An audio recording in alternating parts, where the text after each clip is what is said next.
Kashifa al-Sajah Syarah Safina al-Neja al-Futuha al-Madaniyah Syarah al-Syu'bi al-Imaniyah, Ukut al-Lujain fi Bayan Hukuk al-Zawjain Qatar al-Gais Syarah Masail Abi al-Laits Nakawa al-Aqidah Manduma fi Tauhid al-Nahja al-Jayidah Syarah Nakawa al-Aqidah Suluk al-Jadah Syarah Lama al-Mafada fi Bayan al-Jumu'ah wa al-Muwadahiyah al-Sifyan Syarah Fat al-Rahman al-Fusush al-Yakutiyah, Ala al-Rautla al-Bahiyah fi Abwab al-Tasrifiyah al-Riyadil al-Fauliyah Misbah al-Dalam alam Minhaj al-Atama fi Taqwib al-Hukaim Zariyah al-Yakin, Ala al-Barahin fi al-Tauhid al-Ibris al-Dani fi Maulid Sayyidina Muhammad al-Sayyid al-Atnani Bagiyah al-Awam fi Syarah Maulid Sayyid al-Anam al-Durur al-Bahiyah fi Syarah al-Hasaish al-Nabawiyah Lubab al-Bayan fi Ilmi Bayan.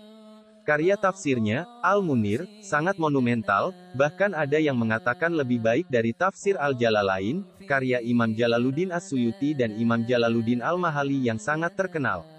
Sementara Kashifa al-Sajah merupakan syarah atau komentar terhadap kitab fikih Safinatun Najah, karya Syekh Salim bin Sumair Al-Hadrami.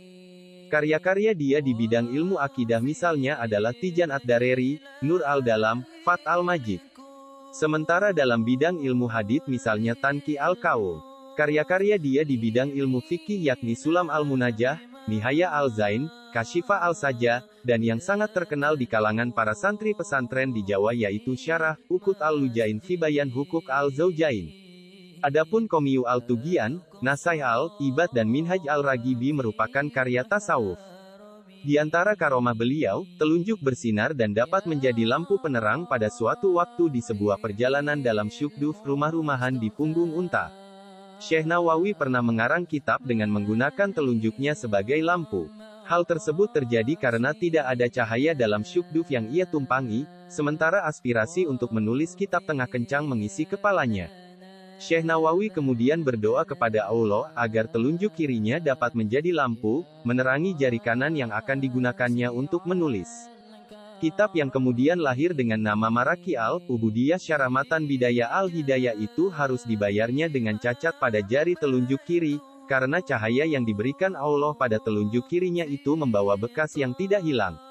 Melihat Ka'bah dari tempat lain yang jauh, karamah lain Syekh Nawawi juga diperlihatkannya di saat ia mengunjungi Masjid Pekojan, Jakarta. Masjid yang dibangun oleh Sayyid Utsman bin Agil bin Yahya al-Alawi, mufti Betawi keturunan Rasulullah itu ternyata memiliki kiblat yang salah. Padahal yang menentukan kiblat bagi masjid itu adalah Sayyid Utsman sendiri, tak ayat, saat Syekh Nawawi yang dianggapnya hanya seorang anak remaja tak dikenal menyalahkan penentuan kiblat, Sayyid Utsman sangat terkejut. Diskusi pun terjadi antara keduanya. Sayyid Utsman tetap berpendirian bahwa kiblat Masjid Pekojan tersebut sudah benar, sementara Syekh Nawawi remaja berpendapat arah kiblat haruslah dibetulkan. Saat kesepakatan tidak bisa diraih karena masing-masing mempertahankan pendapatnya dengan keras, Syekh Nawawi remaja menarik lengan baju Sayyid Utsman dan dirapatkan tubuhnya agar bisa saling mendekat, kemudian berkata, "Lihatlah Sayyid, itulah Ka'bah tempat kiblat kita. Lihat dan perhatikanlah. Tidakkah Ka'bah itu terlihat amat jelas? Sementara kiblat masjid ini agak ke kiri. Maka perlulah kiblatnya digeser ke kanan agar tepat menghadap ke arah Ka'bah." Sayyid Utsman termangu. Ka'bah yang ia lihat dengan mengikuti telunjuk Syekh Nawawi remaja memang terlihat jelas. Sayyid Utsman merasa takjub dan menyadari bahwa remaja yang bertubuh kecil di hadapannya itu telah dikaruniai kemuliaan, yakni terbukanya nur basyariyah. Yang dengan karamah itu, dimanapun dia berada Ka'bah akan tetap terlihat. 19 Dengan penuh hormat Sayyid Utsman langsung memeluk tubuh kecil Syekh Nawawi. Sampai saat ini di Masjid Pekojan akan terlihat kiblat digeser dan tidak sesuai aslinya. Jasad yang tetap utuh telah menjadi kebijakan pemerintah Arab Saudi bahwa orang yang telah dikubur selama setahun kuburannya harus digali. Tulang belulang si mayat kemudian diambil dan disatukan dengan tulang belulang mayat lainnya.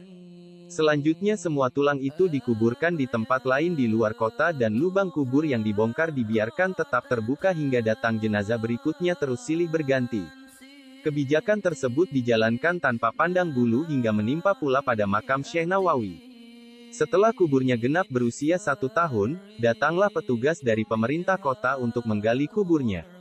Tetapi yang terjadi adalah hal yang tak lazim. Para petugas kuburan itu tak menemukan tulang belulang seperti biasanya, yang mereka temukan adalah satu jasad yang masih utuh. Tidak kurang satu apapun, Tidak lecet dan tidak ada tanda-tanda pembusukan seperti lazimnya jenazah yang telah lama dikubur. Bahkan kain kafan penutup jasad Syekh Nawawi tidak sobek dan tidak lapuk sedikit pun. Terang saja kejadian tersebut mengejutkan para petugas. Mereka lari berhamburan mendatangi atasannya dan menceritakan apa yang telah terjadi. Setelah diteliti, sang atasan kemudian menyadari bahwa makam yang digali itu bukan makam orang sembarangan. Langkah strategis selalu diambil, yaitu larangan dari pemerintah untuk membongkar makam Syekh Nawawi.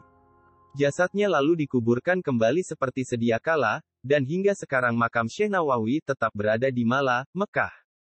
Salat di dalam mulut ular besar. Suatu hari ketika dalam perjalanan, Syekh Nawawi istirahat di sebuah tempat untuk azan kemudian salat. Setelah ia azan ternyata tidak ada orang yang datang, akhirnya ia qomat lalu salat sendirian.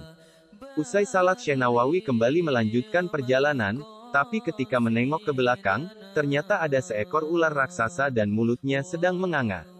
Akhirnya ia tersadar bahwa ternyata ia salat di dalam mulut ular yang sangat besar itu. Syekh Nawawi wafat di Mekah pada tanggal 25 Syawal 1314 Hijriah atau 1897 Masehi.